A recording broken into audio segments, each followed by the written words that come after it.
Sabe, às vezes a gente encontra umas histórias anônimas na internet que mexem com a gente muito mais do que qualquer livro, né?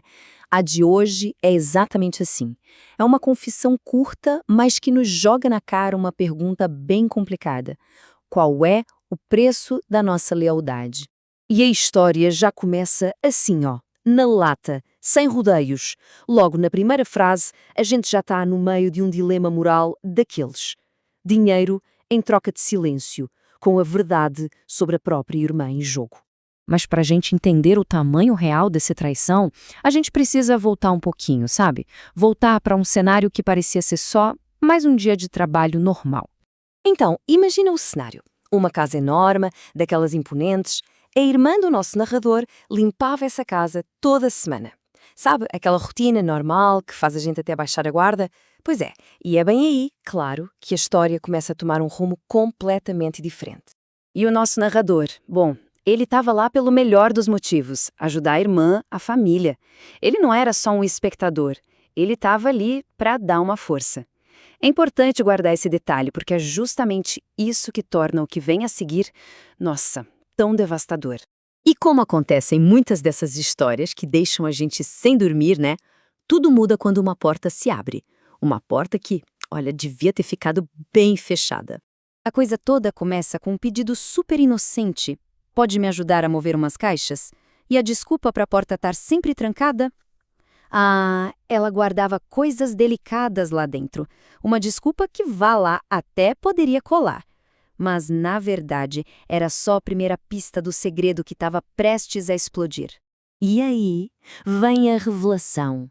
Não tinha objeto delicado nenhum. O que tinha ali era uma central de vigilância secreta.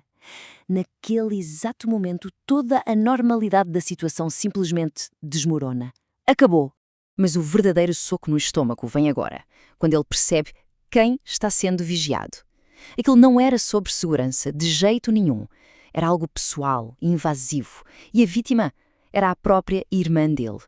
E ela está lá, trabalhando, sem fazer a menor ideia de que a confiança dela está sendo traída a cada segundo que passa. Mas olha, descobrir isso foi só o começo do pesadelo. O verdadeiro teste moral vem logo em seguida. É quando o choque se transforma numa transação fria, calculada. Pensa bem, a primeira reação do narrador é de preocupação, é querer proteger a irmã. E a primeira reação da cliente? Ela ri. É isso mesmo, ela dá uma risada, um riso que gela a espinha e que revela tudo, sabes?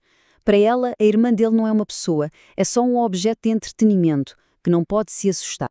Isso parecia que não podia piorar. Piora. A história mergulha num lugar ainda mais sombrio. Porque aquilo não era só a perversão de uma pessoa. Não.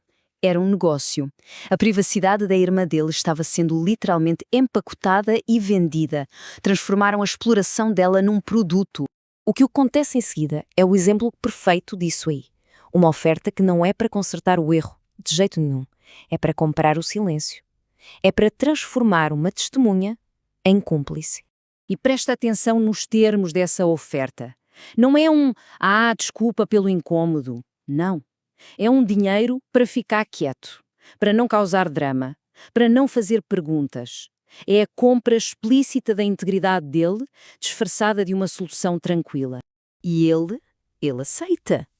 O primeiro pagamento acontece ali, na hora. E o pior? Enquanto isso, a irmã dele, a vítima de tudo, está na outra sala, contando o dinheiro suado do trabalho honesto dela. O contraste é, nossa, é demolidor. Ele engole seco, mente e pronto.